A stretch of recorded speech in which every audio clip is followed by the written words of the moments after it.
Question number 5 में हमको क्या बोला है कि एक काइट है जो एक ग्राउंड से कितना ऊंचाई पर उड़ रहा है 60 मीटर की, ठीक है। ग्राउंड को हमने बोल दिया बी पॉइंट, और जहाँ पर जो काइट अभी फ्लाई कर रहा है, ठीक है, तो वो पॉइंट क्या है सी, और कितनी ऊंचाई पर उड़ रहा है 60 मीटर की, ठीक है। और जी क्या है, एक स्ट्रिंग है, ठीक है, रस्सी जाने की जिससे जो काइट बांधी गई है, ठीक है।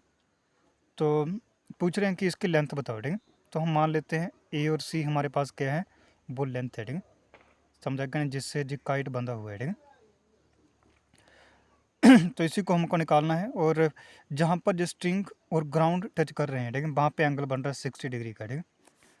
तो हम लिखेंगे जहाँ पे क्या लिखना है हमको, let A C B the length of string. तो जो रस्सी इसमें यूज़ हो रही है उसको हम ए सी बोलेंगे, ठीक है। और देखो उसके बाद हम क्या करेंगे, ठीक है, नहीं तो लिखेंगे क्या, in right triangle A B C. हम क्या करते हैं, right triangle A B C में चले जाते हैं, ठीक है। यही राइट ट्रायंगल बन रही है, ठीक है, बन रही है ना, जी 90 डिग्री का एंगल दे, देखो राइट ट्रायंगल बन रही है यहाँ पे, जो परपेंडिकुलर है, जो हाइपोटेन्यूज जे बेस। तो हमको जे निकालना है ए सी, ठीक है ना। तो हमको जो साइड पता है पहले हम वो लिख देते हैं, वो क्या है बी सी, और हमको निकालना क्या है ए सी। तो बी सी देखो कितना है, बी सी पहले हम लिख लेते हैं कि ये है क्या, है।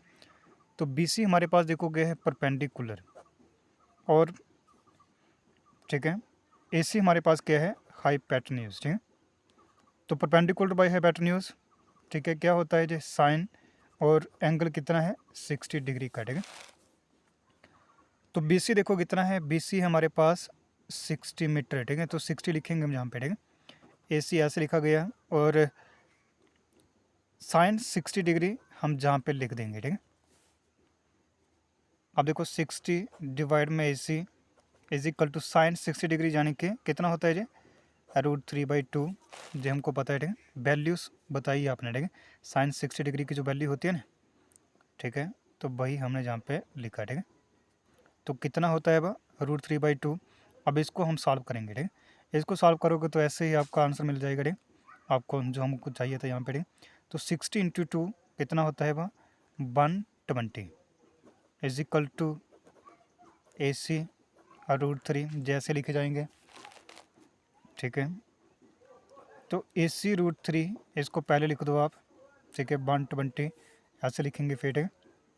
तो ए सी हमने ऐसे लिखा 120, √3 जो डिवाइड में ऐसे आ गया, ठीक है। अब देखो जहाँ पर √3 क्या आ रहा है, डिवाइड में आ रहा है, ठीक है। तो रूट डिवाइड में कभी भी हमको रूट वाली टर्म नहीं चाहिए होती, ठीक है। तो हम क्या करेंगे, न्यूमिनेटर टू डिनोमिनेटर में हम √3 मल्टीप्लाई कर देंगे, ठीक है।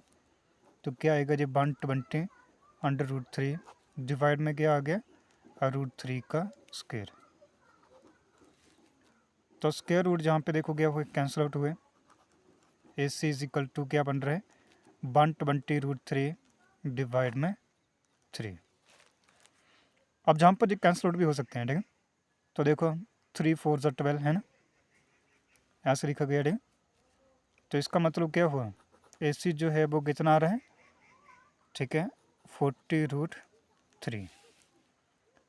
तो ए सी मिल गया हमको, है ना। ए सी हमने किसको बोला था, स्ट्रिंग को, ठीक है। तो देयरफॉर लेंथ ऑफ स्ट्रिंग तो कितना आया वो 40√3 मीटर, ठीक है।